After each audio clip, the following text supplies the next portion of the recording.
Hey, good morning. It's Monday. Welcome back to the 5-Minute Fix. I make it sound like that's so official, don't I? Anyway, we're going to talk about peer editing this week. And I'm traveling, so you'll be seeing me in all sorts of really spectacular settings, like this pleather recliner that I'm sitting in right now. It's really fancy. It'll be exotic. Every single day, a different background for you to enjoy. Peer editing is one of the bigger problems that teachers often bring up when I'm working with them in sessions on the ground, and it's something that's come up online quite a bit over the last couple of weeks as well. So one of my friends suggested that this might be a good way to go. I'm going to start asking all of you too, on Facebook and Instagram and on Twitter, what you would like me to speak to in these videos, and opening up maybe a bigger conversation, because I'm just sharing ideas here that work for me and seem to help inside of the schools where I work with teachers and kids. Anything that I share is not the way to do it, it's just one way to do it. And I think other people are going to have some great ideas to share as well. So we're going to get in a groove with this whole 5-minute fix thing. But I wanted to talk with you about peer editing this morning and throughout this week, because it seems to be something that a lot of us struggle with, including me still, but we don't talk about it a whole lot, because I think what's happening is people aren't doing it anymore. I know when I first started teaching, I was big on giving kids checklists, peer editing checklists. I would have them check their own work. I would have them try to check another kid's work. And it never went well. They didn't do a good job. One of the other things that I struggle with hard is that until we really know how to teach writing well, and I honestly think that that takes decades, and I still don't feel great at it most days, we don't have a toolbox of strategies, and we don't have robust feedback to offer kids spontaneously on their writing. So what ends up happening is that we focus on conventions when we're providing feedback to kids during the revision process.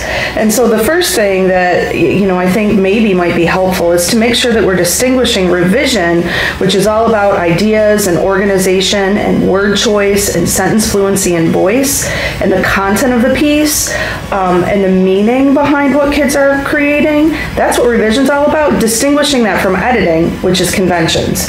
And that happens at a different time during the process, and it also happens for a very different purpose. So making that distinction first and foremost is helpful.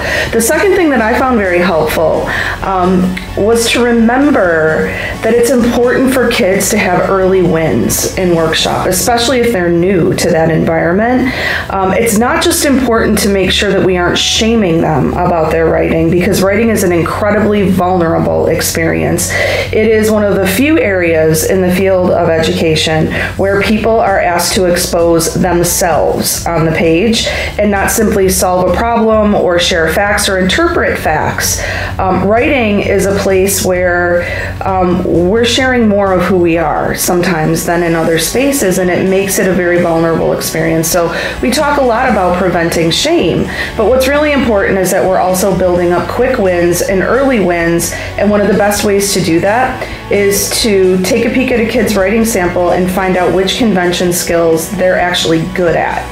And rather than giving kids a checklist to work with, identify for each writer in the room what their particular strength is with convention. Some might be good at end of sentence punctuation, some might be good at inside of sentence or paragraph punctuation, some may be great spellers, some might understand paragraphing, others might understand dialogue. Whatever their strengths are, identify just one for each writer maybe, and then put them in heterogeneous groups and have them round robin the papers so that each writer is only editing for the skill that he or she is good at. Now, it's important to keep assessing frequently and naming the skills that they're getting better at. And it's also important to create opportunities for kids to teach one another and for you to work on conventions too. But this approach for peer editing has worked well for me, and it's something I recommend to others. If it's useful to you, I hope you pick it up. Have a good day.